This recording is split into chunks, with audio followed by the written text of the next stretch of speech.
Thunder shuddered across the midnight sky, and rain battered the glass walls of the towering building like thousands of angry fingers demanding entry.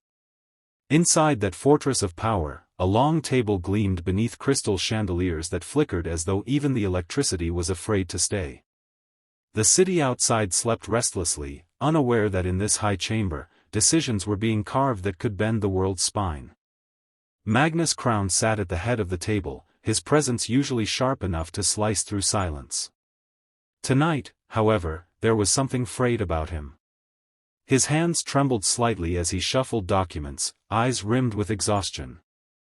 The three elite detectives from the clandestine CID division observed him with a mix of curiosity and caution. Satirists to the public, secret investigators to those who knew the truth.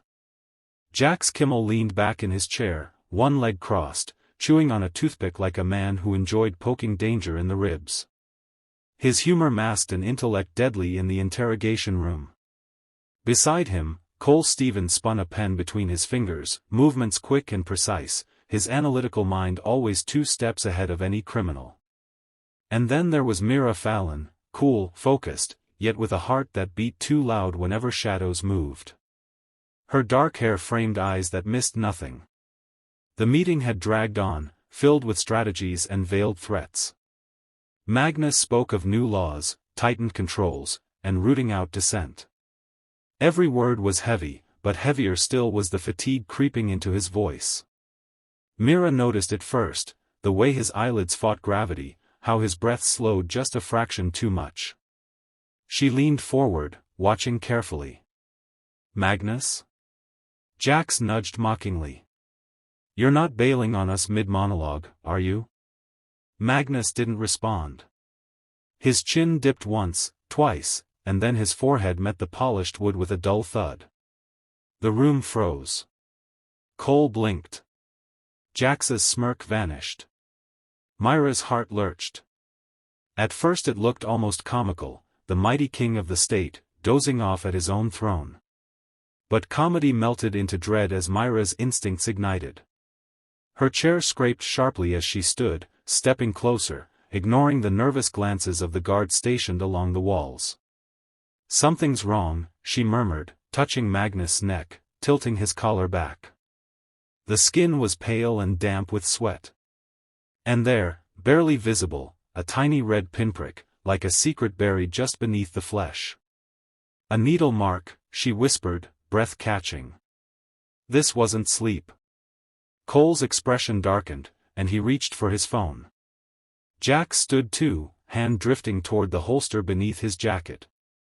Before any of them could react further, a shadow near the far exit detached itself from darkness. A figure, quick, fluid, impossible to fully see, slipped through the door, leaving only a faint smear of wet footprints behind. Mira's pulse crashed like lightning. That silhouette. That movement.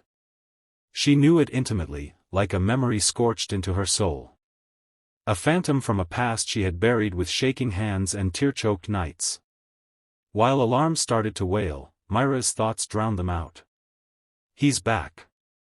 And the one who once held her heart, had just tried to steal a king's life. Neon buzzed overhead like trapped insects as the morgue door sealed behind Mira with a heavy metallic sigh.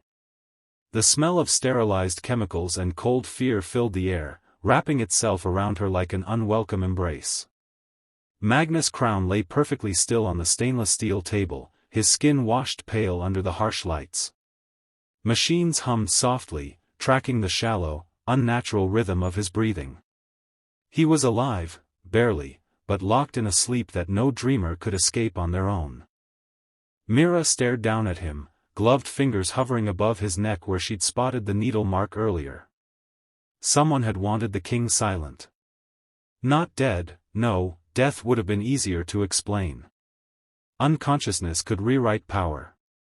It meant someone intended to play the next move while Magnus slept. The door clicked open, and Jax Kimmel swaggered in, his usual cocky grin nowhere in sight. "Our fearless leader isn't snoring this one off," he muttered, folding his arms. "Tox screens will take hours."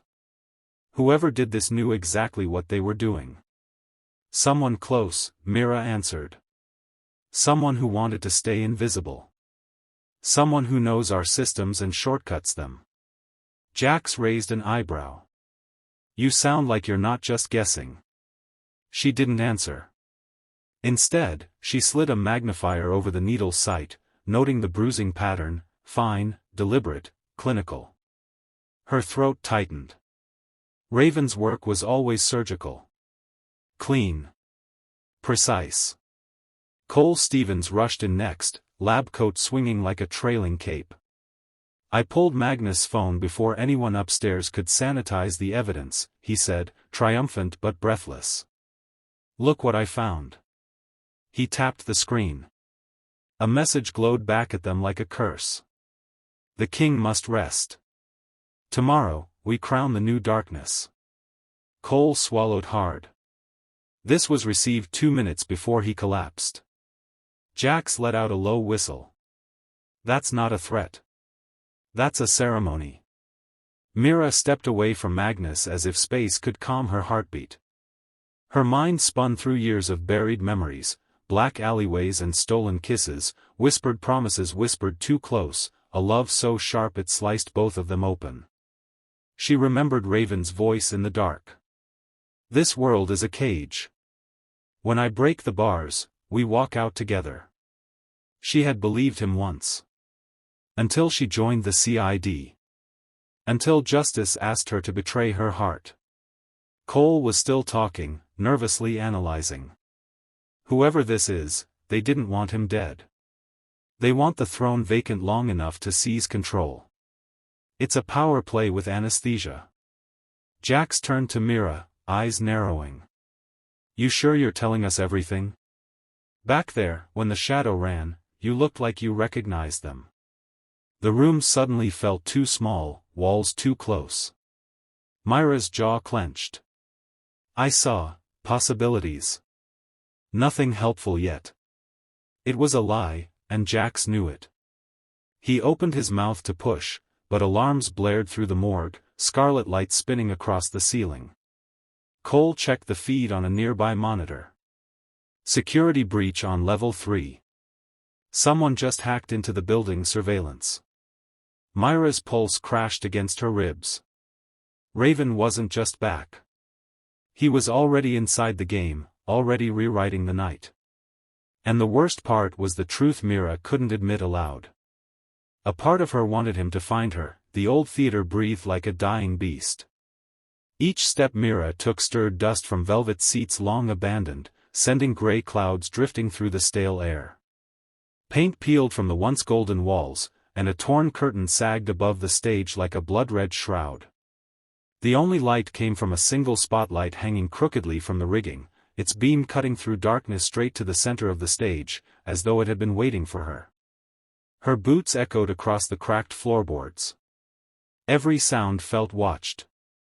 The air carried memories, laughter from an audience that no longer existed, applause long since turned to silence.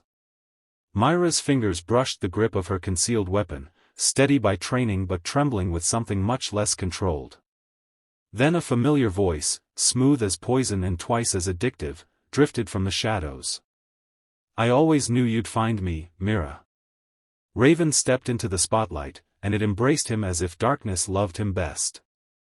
Black coat, black gloves, eyes like midnight sharpened into blades. He held a silenced pistol loosely in his hand, not aimed, but ready. Always ready.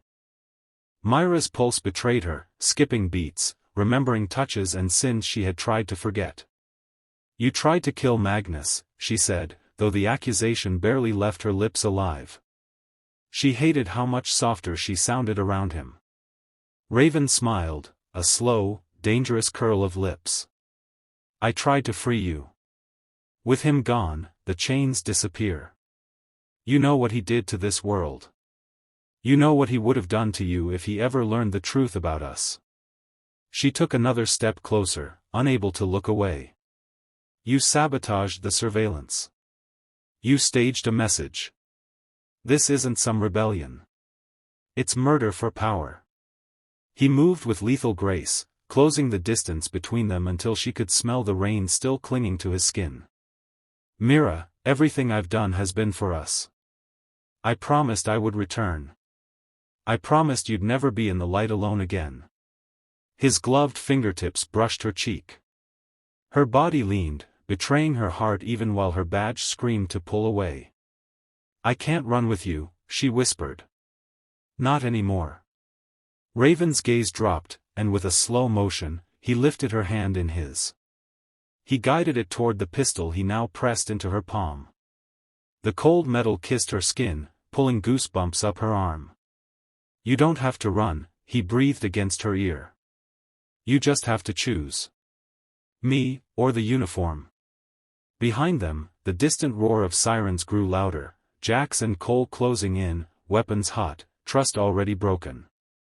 Mira could almost hear their footsteps storming through the theater's entrance. Raven cupped her hand fully around the trigger. His heart beat against her chest like a war drum. Say the word, he pleaded. And I'll burn the whole world down so only we remain.